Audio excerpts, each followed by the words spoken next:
Inside a familiar American grocery store, the meat case looks almost normal. Ground beef is stacked beside chuck roasts and steaks. Nothing suggests an emergency. A shopper reaches for an everyday package of ground beef, then stops. The price per pound is noticeably higher than it was last summer. That change is not imagined. Federal data show that uncooked ground beef prices were 9% higher in July 2026 than 1 year earlier. Roasts and steaks increased even more. The shopper checks the unit price, looks at the weekly budget, then puts the package back and considers buying less beef this week. But outside the grocery store, something even more confusing is happening. Tyson Foods is closing beef facilities in Illinois and Utah and seeking a buyer for another operation in Washington. If consumers are paying more for beef, why is one of America's largest meat processors shrinking its network?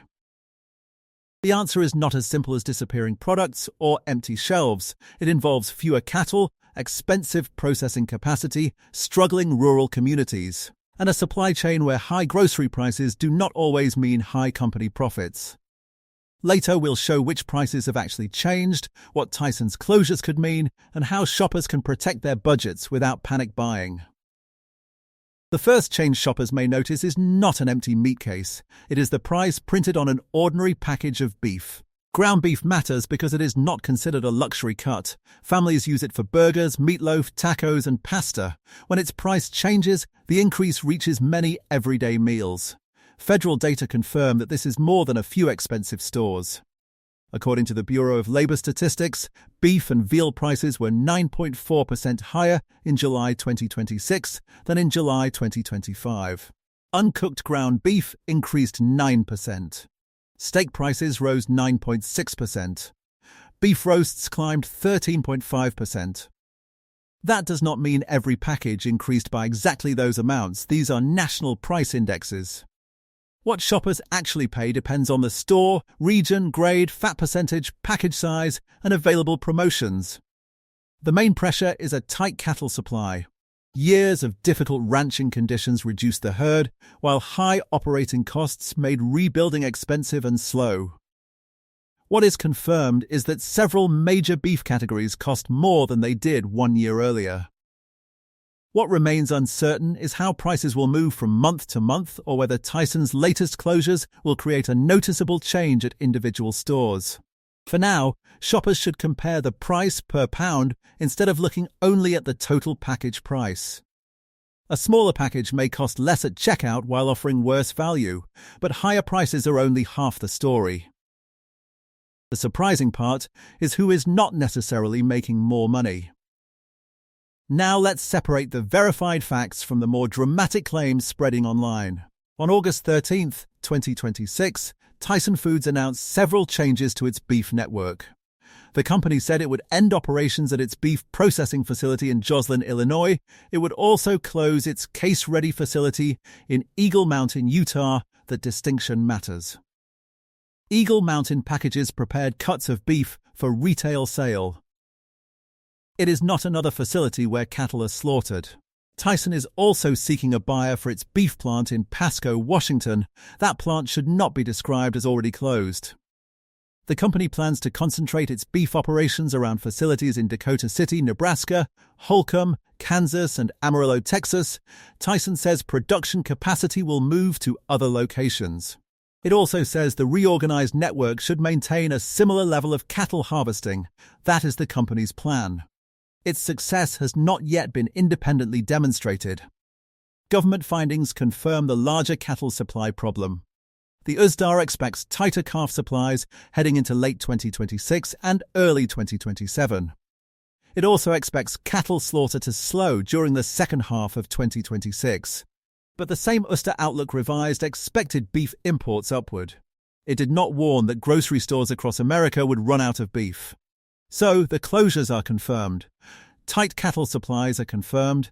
Higher year-over-year beef prices are also confirmed. Empty shelves, a national retail shortage, and a guaranteed future price increase are not. Next, we need to examine which products, brands, and stores could actually feel these changes. The Tyson name is familiar in grocery stores, but this announcement is not a list of discontinued consumer products. Tyson has not identified specific packages of ground beef, steaks, or roasts that will disappear because of these closures. That is partly because the beef supply chain is more complicated than the label shoppers see. A slaughter and fabrication plant turns cattle into boxed beef and large cuts. That beef can move to another Tyson operation, a retailer's distribution center, a restaurant supplier, or a case-ready facility. At a case-ready plant, the meat is cut or packaged into the portions shoppers recognize at the grocery store. Some products may carry a Tyson-related brand, others may appear under a supermarket's private label. Food service customers can also receive beef without shoppers ever seeing the Tyson name. This means the strongest immediate effects may occur behind the shelf. Retailers could receive beef from a different facility. Delivery routes may change, processing work could move to another state. Nearby cattle producers may also need to find a different buyer or transport animals farther. What is confirmed is that Tyson plans to transfer capacity to other locations. What remains uncertain is how smoothly that transfer will happen, whether Pasco will find a buyer, and whether individual retailers will change suppliers or product selections. For shoppers, the practical takeaway is simple. Do not assume that every Tyson-related beef product is disappearing. Check the exact product, package weight, and unit price at your own store. So, if products are not simply vanishing, what exactly is Tyson trying to fix? To understand Tyson's decision, follow the beef supply chain backward. The package in a grocery store begins with a rancher raising a calf. That animal may later move to a feedlot before being sold to a meat processor. When fewer cattle are available, processors must compete more aggressively to buy them. That pushes the processor's largest raw material cost higher. At the same time, a large beef plant is expensive to operate.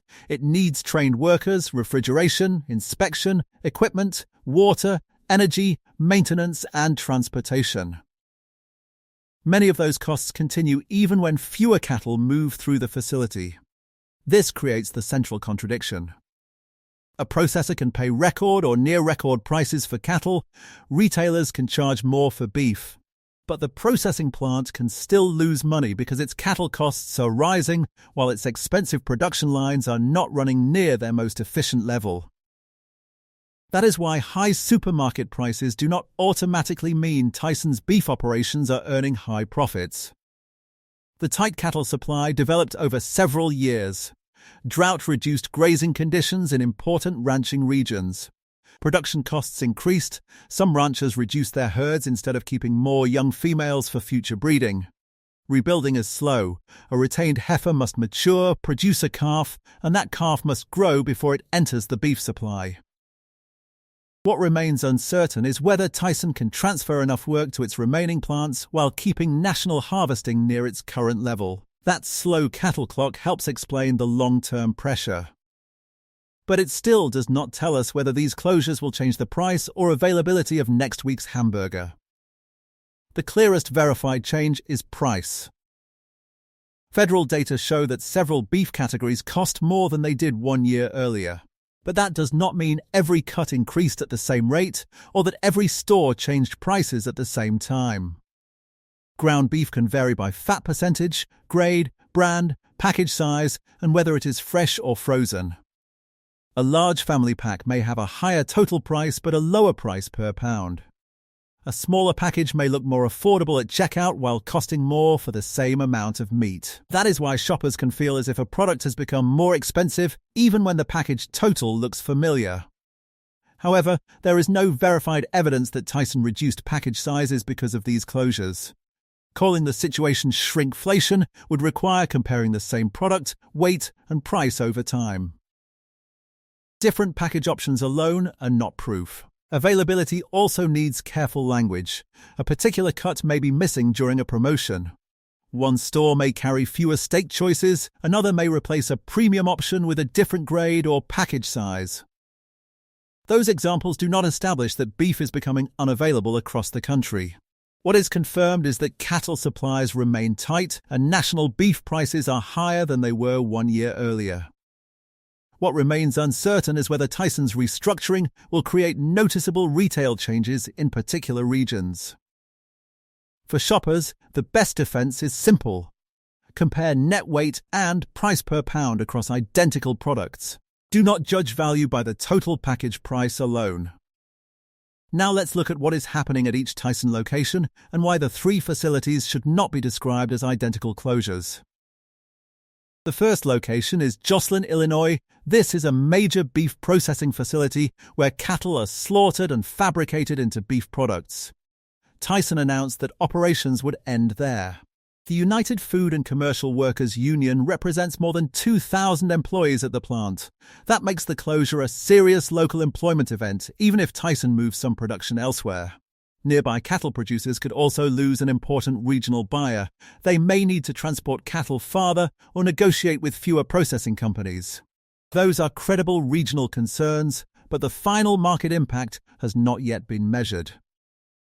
The second location is Eagle Mountain, Utah. This facility performs case-ready work. It cuts or packages beef into forms that can move toward retail stores.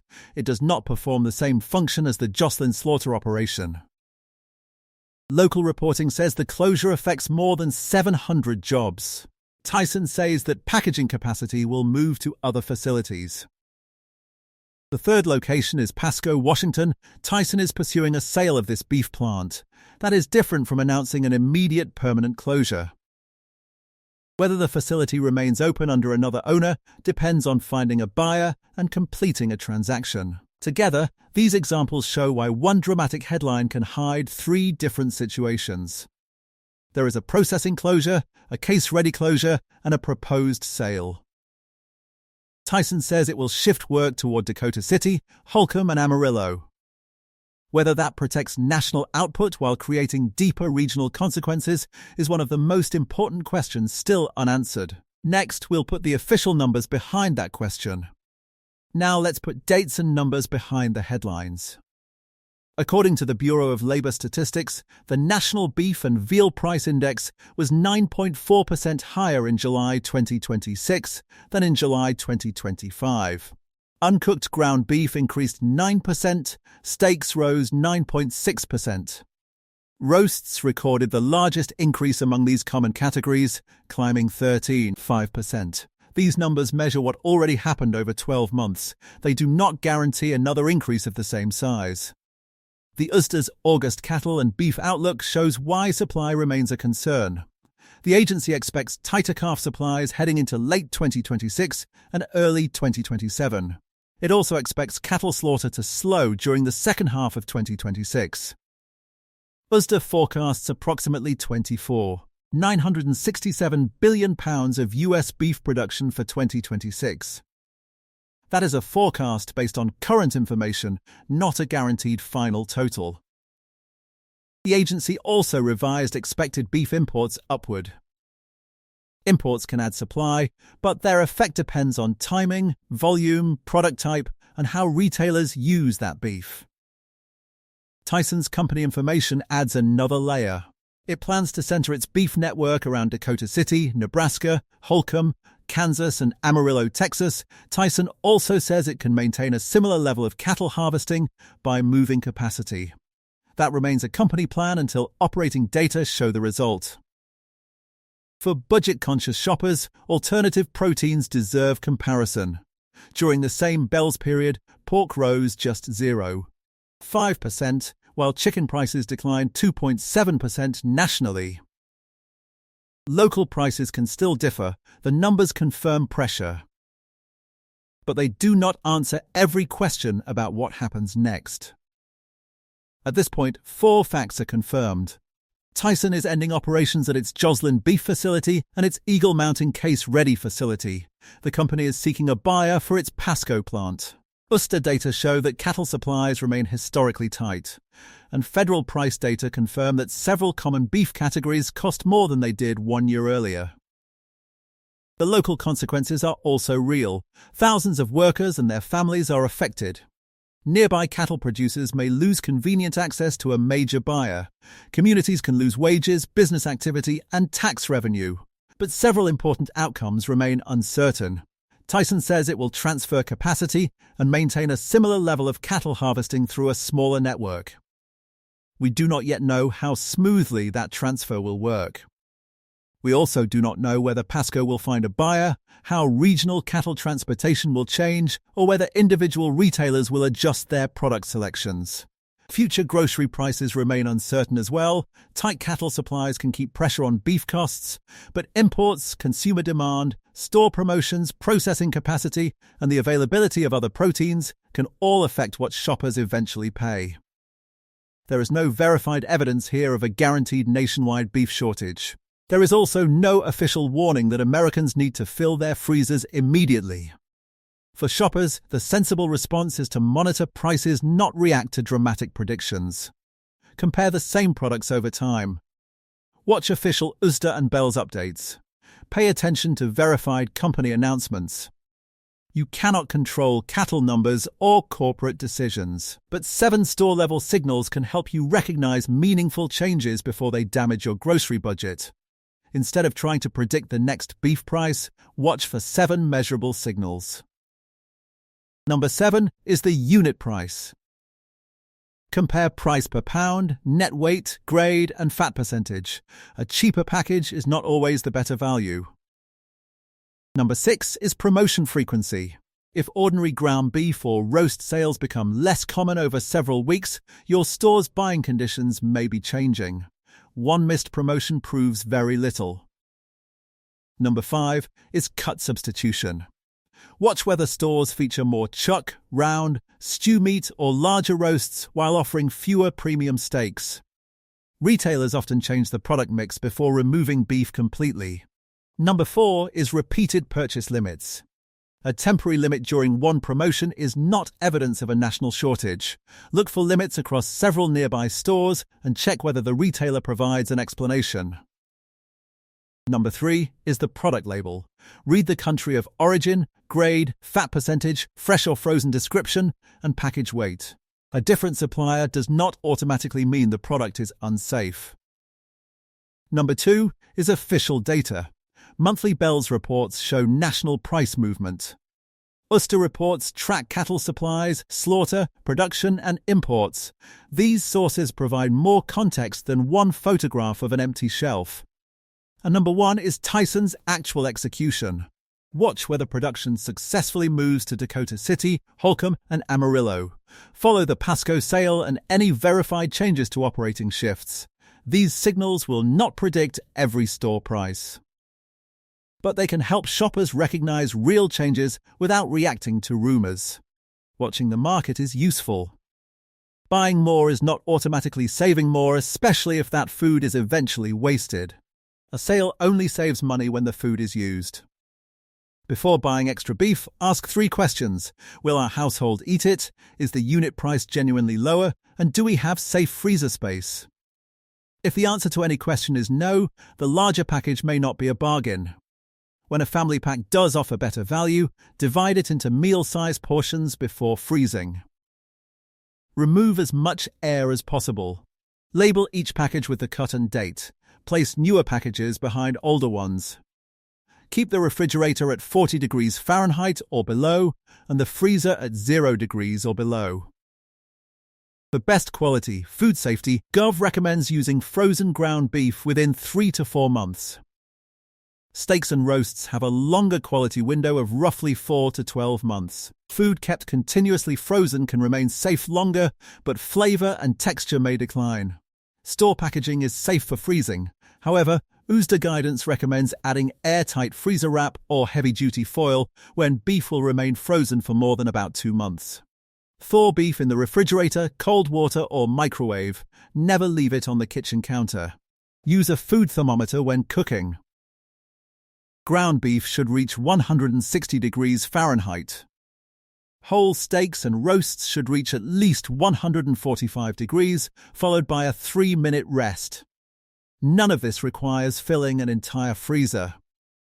The goal is to reduce waste, protect food quality, and use genuine sales for meals your household already eats. Now let's turn those habits into a simple budget protection checklist for the next grocery trip. Before your next grocery trip, use this checklist to keep higher beef prices from controlling the entire food budget. First, set a weekly meat limit before entering the store. This makes it easier to reject a package that looks convenient but costs more than the meal is worth. Second, compare price per pound, not just the bright sale sign. Check the grade, fat percentage, package weight, and usable amount of meat. Two packages with similar prices may offer very different value. Third, review the weekly ads from at least 2 nearby stores. A national price increase does not eliminate local promotions. Fourth, plan the meals before buying the meat. Purchase enough for specific recipes. A larger package is only useful when every portion has a purpose. Fifth, compare other proteins. Chicken, pork, beans, eggs, or a smaller amount of beef may provide a more affordable meal. The best option depends on current local prices and your household's needs. Sixth, protect what is already in the freezer. Date every package. Use older beef first. Keep a simple list on the freezer door so forgotten food does not become wasted money. And seventh, calculate bulk beef carefully. A quarter or half cow can work for some families, but compare the take-home meat, processing charges, freezer cost, and cuts you will actually use. Do not judge the deal by hanging weight alone. The goal is not to stop buying beef. It is to make each purchase intentional. After all the closure headlines and price statistics, the most important conclusion is also the calmest one. The mystery at the center of this story now has an answer. Beef prices can remain high while processing facilities close because the industry is facing two pressures at the same time. There are fewer cattle available. That makes each animal more expensive for processors to purchase. Large plants also carry major fixed costs. When fewer cattle move through those facilities, the cost of operating each production line becomes harder to recover. So shoppers can pay more for ground beef, steaks, and roasts, while a company's beef processing business still struggles to earn a profit. That does not make the closures harmless. Workers in Illinois and Utah face real disruption. Families lose dependable income, local businesses lose customers. Cattle producers may lose a nearby buyer or face longer transportation distances. Those are serious regional consequences. But regional damage should not be presented as proof that grocery stores across America are about to run out of beef. Tyson says it can move capacity and maintain a similar level of cattle harvesting. Whether the company accomplishes that remains uncertain. The same is true of future prices. Tight cattle supplies create pressure, but imports, demand, retailer decisions, and alternative proteins can change the outcome. For shoppers, the response does not need to be dramatic. Watch the unit price. Buy quantities your household will use. Store meat safely. And follow verified USDA, Bulls, and Company updates instead of unsupported shortage claims. The headlines may sound urgent. Your shopping decisions should remain calm, measured, and practical. Beef may still fit your grocery budget when the right cut goes on sale. But on weeks when the numbers do not work, changing 1 or 2 meals can make a meaningful difference. In our next documentary, we will compare 7 practical protein alternatives, including chicken, pork, eggs, beans, and smaller portions of beef. We will examine the price per serving, preparation time, storage life, and risk of waste. The goal will not be to declare one food cheapest everywhere. Local prices change too often for that. Instead, you will learn how to compare the real cost of a meal using the prices available in your own store.